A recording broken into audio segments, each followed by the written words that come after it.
नांदेड दौऱ्यामध्ये आज लोकसभेच्या प्रचाराच्या निमित्तानं मी आलेलो आहे। माझ्याबरोबर संपूर्ण आमची महाराष्ट्रातली टीम बरोबर आहे आणि नांदेडचा मी काल संध्याकाळपासून आढावा घेतो आहे। लोकांच्या मनामध्ये भाजपच्या विरोधामध्ये प्रचंड संताप आहे। कोण आला कोण गेला ह्याला कोणी आता भीक घालत नाही। प्रत्येकजण म्हणते आमच्या जीवन मरणाचा प्रश्न आहे। या देशामध्ये हुकुमशाही असावी का लोकशाही असावी याचा निर्णय घेण्याची निवडणूक ही आहे। त्यामुळे लोक भयानक संतापलेले आहेत। सर्वसामान्य माणूस असेल, गाडीवाला असेल, रिक्षावाला असेल, पानपट्टीवाला असेल, दुकानदार असेल, सगळ्यांच्या संताप आहे। सगळेजण म्हणत आहेत आम्ही यावेळेला कुठल्याही परिस्थितीत काँग्रेसला मतदान करणार आहे। उमेदवार कोण आहे काय आम्हाला काही देशाशी देणं गेलं नाही। देशाचा प्रधानमंत्री हा स्वच्छ चारित्र्याचा असला पाहिजे म्हणून आम्ही राहुल गांधीच्या पाठीशी उभं राहण्याचा निर्णय घेतलेला आहे। आणि मला खात्री आहे महाराष्ट्रामध्ये प्रचंड मोठा बदल आहे।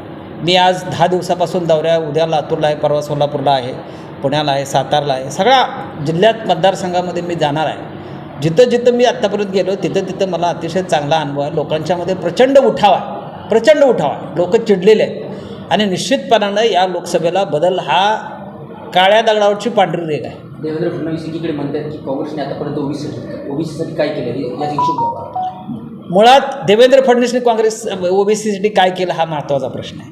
मुळात त्यांना ओबीसीचा योजना माहिती नाहीत। ओबीसीचं आरक्षण कुठनं आलं, कसं आलं, कुणी दिलं हे माहिती नाही। आत्ता ते कुठं अडकलं हे त्यांना माहिती नाही। फक्त ओबीसीना डोळ्यामध्ये धुळफेक करायची आणि मतं घ्यायची एवढा धंदा त्यांनी केलेला आहे। आणि त्यांनी सांगितलं तो ओबीसीचं आरक्षण नाही दिलं तर मी हिमालयात जाईन।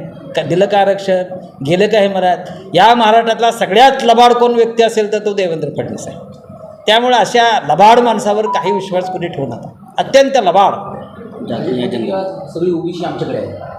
ते असं भाजप सगळ्याकडे आमच्याकडे आहे म्हणतात, सगळेच त्यांच्याकडे आहेत। ते सांगतात 400 पार कशासाठी? या देशाची राज्यघटना बदलायची आहे म्हणून त्यांना 400 पार पाहिजे। बाबासाहेब आंबेडकरांचं संविधान पायदळी तुडवून या ठिकाणी RSS बाइंडेड संविधान त्यांना आणायचं आहे म्हणून ते आज 400 पारचा घोषणा करत आहेत। पण मी सांगतो 400 पार नाही, भाजप तडीपार हद्दपार होणार आहे या लोकसभेमध्ये। कळेल राहुल गांधीचा जलवा हा काय जोक नाही।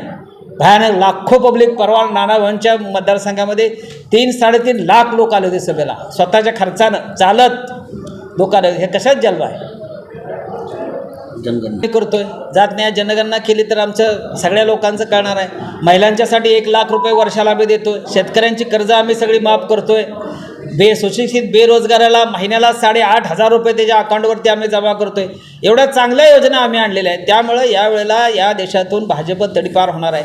आणि इथला प्रश्न तुम्हाला सांगतो, इथले उमेदवार हा कमीत कमी 1.5 लाख मतांना निवडून आल्याशिवाय राहणार नाही।